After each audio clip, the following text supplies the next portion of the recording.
Benjamin Franklin has famously quipped that there are only two certainties in life, death and taxes. Tonight we're going to add a third one to that list, unfortunately, and that is suffering. We all face it in life, one way or another, sooner or later.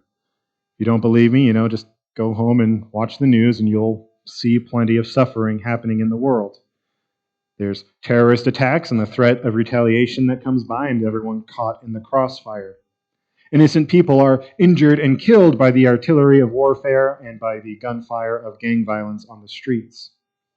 Natural disasters strike all the time, whether there's earthquakes or fires in California, hurricanes on the Gulf, or tornadoes in the heartland. Property is destroyed along with human life. Children go hungry, the poor struggle, and injustice deprives citizens of their rights and freedoms around the world. Closer to home, there's even more evidence of personal suffering around us. The economy is not in great shape right now, as we all know, and people are facing loss of employment. The gas station remains a very painful blow to the wallet every time you have to fill up. Even before COVID hit us and we saw all of the responses to that, throwing our lives topsy-turvy, families endured the turmoil of fighting in the household, the breakup of the family unit through divorce or even abuse. Even if we're actually at peace and there's calm around the world, we still have to witness our own bodies deteriorate as we age, and infirmity, disease, and injury become frequent and uninvited companions. If not to ourselves, then certainly to our loved ones. Meanwhile, we all have to deal with lost dreams, the things that never were. Depression plagues us. Sooner or later, everybody suffers one way or another. It surrounds us and afflicts us all. The existence of suffering has led many people to reject Christianity. We have famous voices such as Bertrand Russell and Steve Jobs, I can name others, who regard the reality of pain and sorrow to be the argument that would disprove the idea of a loving God. But for anyone who's actually read the Bible, we know that it does not ignore the messy reality of the world. Nowhere does Christianity deny the existence of pain and suffering. Indeed, the Bible unequivocally declares this is a fallen and broken world. And so especially now, in the season of Lent, Christians acknowledge the reality of suffering. But our Lenten meditations give us a new lens in which we can view our suffering, and that is, as our series tells us, the lens of God's mercy. In it, we see a God who entered into our suffering to bear our suffering and bring healing to us. Why is there suffering in the world? It's a heavy question, but ultimately the answer is because of sin. We know this. God created a perfect world without pain, but when humanity rebelled against that perfect plan, sin came into the world and it brought with it death and suffering. Genesis 3 describes the consequences of the fall. It says that is when pain entered our lives. So work, which used to be completely joyful and enjoyable, became toil. Food is now earned by the sweat of one's brow amidst the thorns of the earth, not tenderly plucked from any tree waiting for you in a nice garden.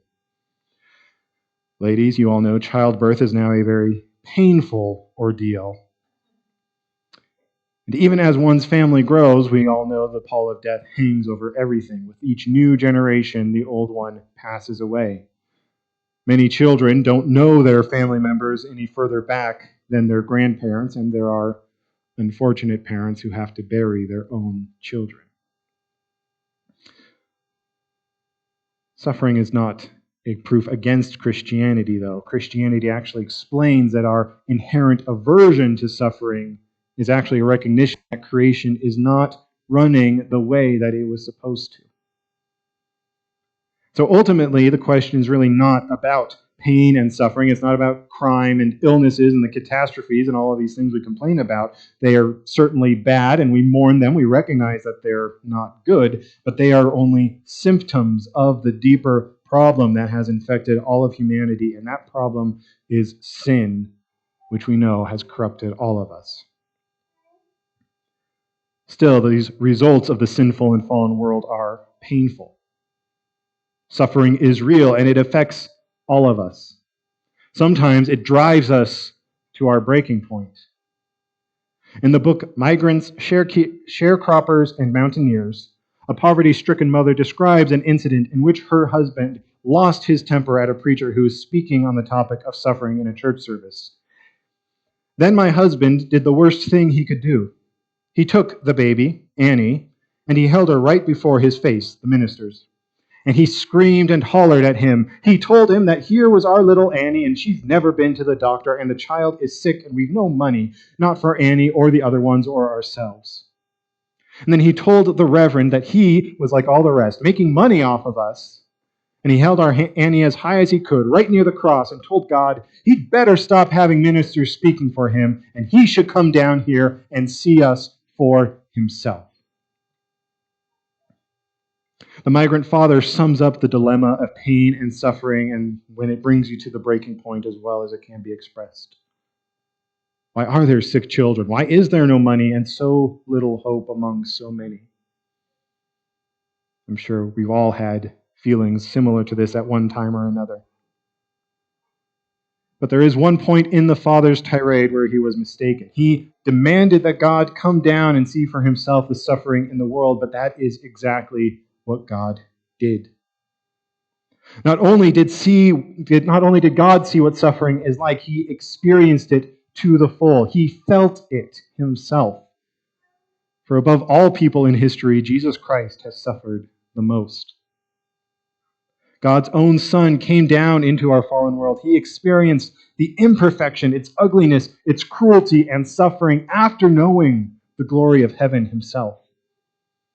Christ was treated with more injustice than we will ever know. He was perfectly innocent, yet he was betrayed by friends and rejected by the very people he came to save. He was humiliated, stripped, mocked, ridiculed, and beaten. Our text tonight from 1 Peter 2 describes Jesus' suffering. He committed no sin, neither was deceit found in his mouth. When he was reviled, he did not revile in return, and when he suffered, he did not threaten, but continued entrusting himself to him who judges justly. The cross on which Jesus died was not a pretty sight. It was meant to produce supreme suffering and strike fear in those who saw it. When Jesus was nailed to the cross, his back, which had already been shredded from the scourging, scraped against the splintered lumber of the beam. His body in continued contorted movement as he struggled from the slow suffocation, which is what ultimately killed you. His pain was excruciating. Literally, that's where we get the word excruciating, out of a crucifixion. Crucifixion is one of the most terrible experiences of pain and suffering that the human mind has conceived of, and we're capable of quite a lot. But for Jesus, it went beyond just that physical pain. I think a lot of us forget that. But he also bore the brunt of God's wrath. All of the Father's righteous anger against every sin that ever has been and ever will be committed was poured out onto him as he hung on that accursed tree, crying out, Eloi, Eloi, lema sabachthani. More than anyone else, Jesus Christ tasted the curse that was brought about by our very first parents and their fall into sin. But he also brought about the reversal of that curse. The cross before which the migrant father held up his baby is the very symbol on which God shared our pain and suffering and death, and it is there that Christ experienced it in our stead. Therefore, we can trust the Lord through all of our suffering, knowing that he endured it with us and for us. Yes, God knows what suffering in this world is like. Jesus is a wounded healer. But because of Christ's sacrificial and substitutionary suffering, we are made whole and healed from our greatest ailment, that sickness which is sin. The Apostle Peter wrote, He himself bore our sins in his body on the tree that we might die to sin and live to righteousness. Because Jesus has definitively dealt with the cause of suffering, which, as I said, is sin, we can trust him to deal compassionately with those symptoms of our suffering, the pain and sorrow of our everyday life. And because Jesus has endured suffering on our behalf, we know we can endure it as well. Peter reminds us, "For to this you have been called, because Christ also suffered for you, leaving you an example so that you might follow in his steps." Entering the Christian life does not mean that suffering automatically goes away. Sometimes it means just the opposite, that we experience more hostility from the world, just as Jesus did. But just as Jesus suffered, we are called to follow in his footsteps. The cross provides us with the strength to endure our suffering because it transforms it. Just as God's power transformed the horrific agony of Jesus on the cross into the ultimate victory of God over sin, so also can God's power transform our sufferings into our means of growth and maturity, so we can view it from new eyes with a new perspective. In view of God's mercy, we recognize that Christ suffered to atone for our sin. And as that suffering revealed the Father's love to us, now our suffering is where we can find the Father.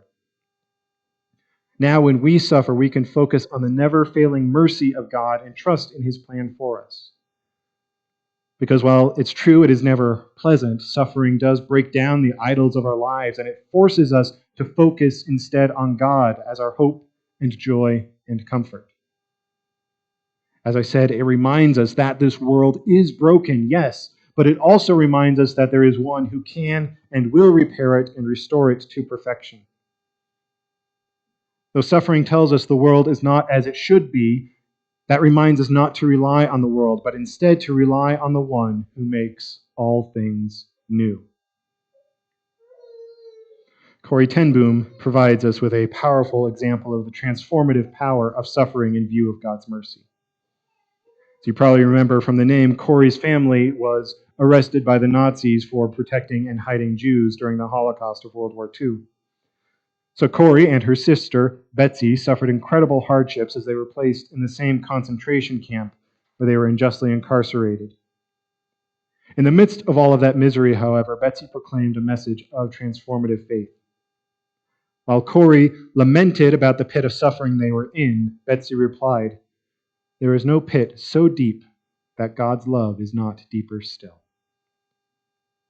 Betsy recognized that life is painful, but God's mercy is even more powerful. So we return one more time to Peter writing about Jesus, who said, "By his wounds you have been healed." So during this Lent and always, may we remember the horrific suffering that Christ experienced on the cross for us. But may we also never forget the healing and hope that comes from that sacrifice. Let us ever draw upon his healing strength that now comes to us in our suffering in this life. Amen.